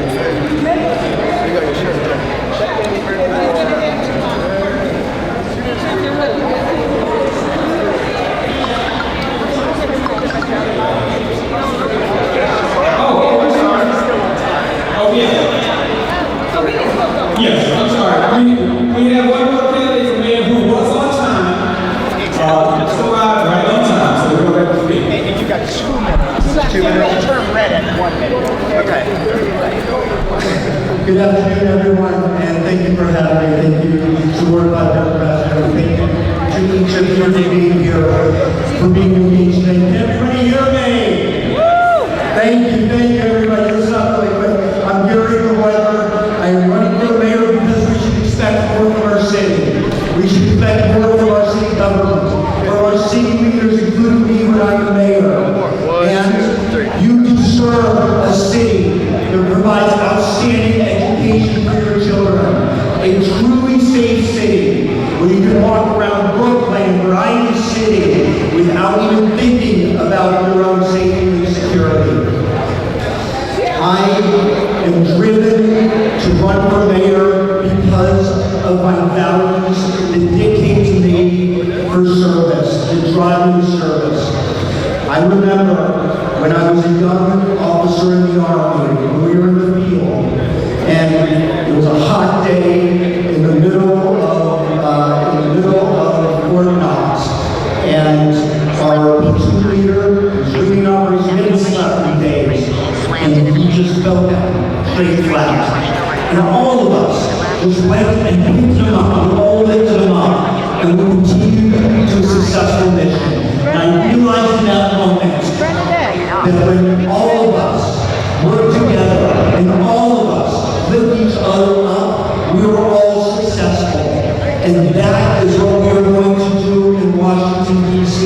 We are going to lift each other up so that we are all successful, so that you are successful. June 16th is the election. I am asking you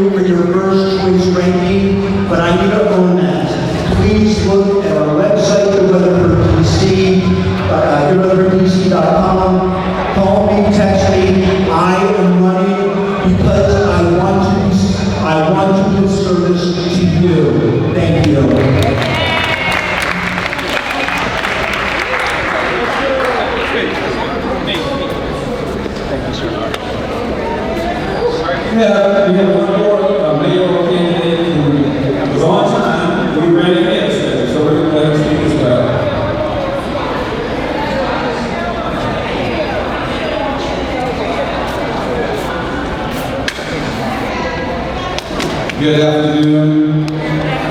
Assalamu alaikum for all my Muslim brothers and sisters in the house. I'm Talib Kareem Muhammad. I am an engineer. I'm a lawyer.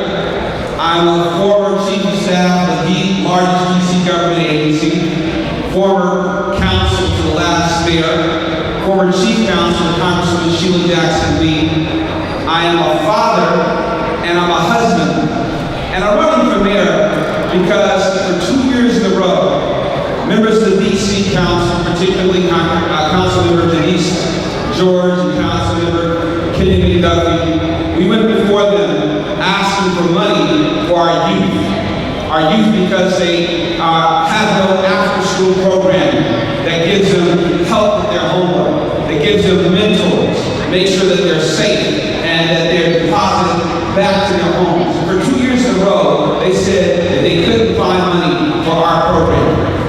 But yet they found billions of dollars to give to the billionaires who are their true constituents, who, again, get their number on speed dial, so therefore they can meet with them automatically, but you and I can't meet with them until election time. And then they want to come around and act like they know us. Brothers and sisters, the reality in DC is that the people in power treat you like they are royalty. They treat you like they are your boss, instead of the opposite, recognizing that we pay their salaries and they should listen to us. But the reality is that, brothers and sisters, that those people in the DC Council in particular who are running our city, they don't answer to the Creator. They answer to money. And by electing me as mayor, you will get somebody who does not worship money, who does not. Can I close that? Okay. If you get somebody, you get somebody who only, again, puts his trust in the Almighty and the people who I serve. So I'm running for mayor, and I ask you to give your trust. We got to build a movement. And if we build this movement, we will make DC safer, more affordable, and finally, the 51st state of the United States. And that's my goal. Check me out at talibcoachdc.com. Thank you very much.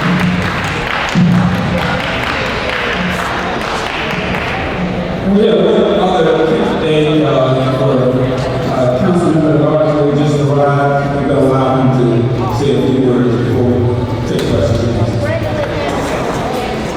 Thank you, Brother Bradley. And good afternoon, Ward 5. My name is Oye. I'm an former ANC commissioner, pharmacist, current shadow representative for DC State. But that's not what I'm doing. That's not who I am. I'm a child whose first experiences was being a caregiver for my grandmother, knowing that little things really matter, like having a pharmacy to go to, having a hospital nearby, making sure you have parking in front of your house. So I grew up to become a pharmacist, and the very first pharmacy I worked at was Rhode Island Avenue, Rite Aid. Soon after, I worked at Henry Mall, Safeway. Today, those two pharmacies either closed or they're closing down. We need a council member who understands healthcare. We need a pharmacist who understands the little things. We need a pharmacist who understands, or a council who understands that we need to have seniors working in capital, understanding senior issues. So I'm running for at-large council to make sure with the little things, while also making big investments in our community. Number one, reinventing our healthcare so people aren't kicked off their Medicaid, Medicare. Making UBC tuition free so young people can pipeline to college and not to prison. To bring 20,000 jobs to the district to rehire the federal workers who are unfairly laid off by Trump. Right now, we have real challenges. But we also have an opportunity to think big, to be bigger than our problems. So I'm asking for your vote, bringing number one for the at-large council, the Democratic seat, to rebuild our district and fight for the district that you deserve. Again, my name is Oye Olawa. You'll see me on the ballot a few times, running for representative. Same fight, new battle. I'm ready to work for you. Thank you all.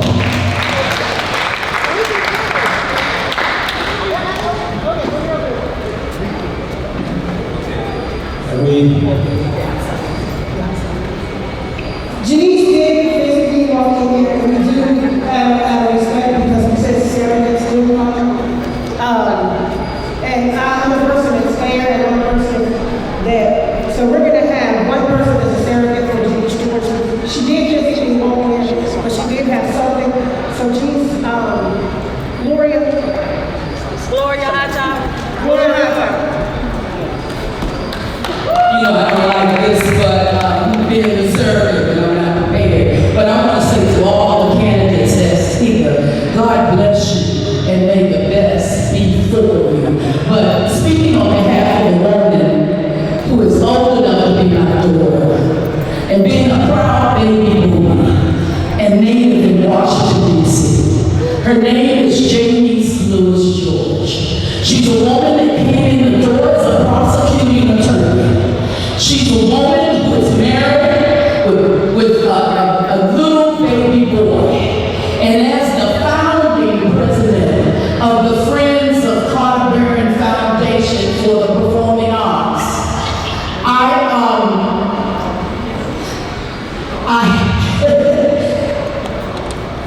yes, I truly am telling, excuse me. You know, when you're fighting for Carter Barron, you got to deal with people outside of the race. And I say that literally because there's a black woman who's fought to keep Carter Barron alive. There were 3 people who came to my rescue. One of them is Councilmember Robin White, Councilmember Janice Lewis George, and I didn't even know him, and the chairman of City Council. But I've also had the privilege to work with them and to ask them for on other issues. I know someone like Jack, very personable, and John Patterson, very personally, and others I know I'm going to get to know Brooke a little better as well. I'm not trying to tell you who to vote for, but you need to look at the records at the City Hall that speaks merits about what they have done in Washington, D.C. The city where we love, the city where we respect, the city where we reside, and to judge who's the best. But I'm wearing, I have to say this proudly, I'm wearing exactly who I am endorsing, and I'm asking you to give Janice Lewis George the opportunity to be the best woman mayor of this great city, Washington, D.C. Okay, thank you. All right, so if you have any questions or for any of the candidates that you've heard, this is your opportunity.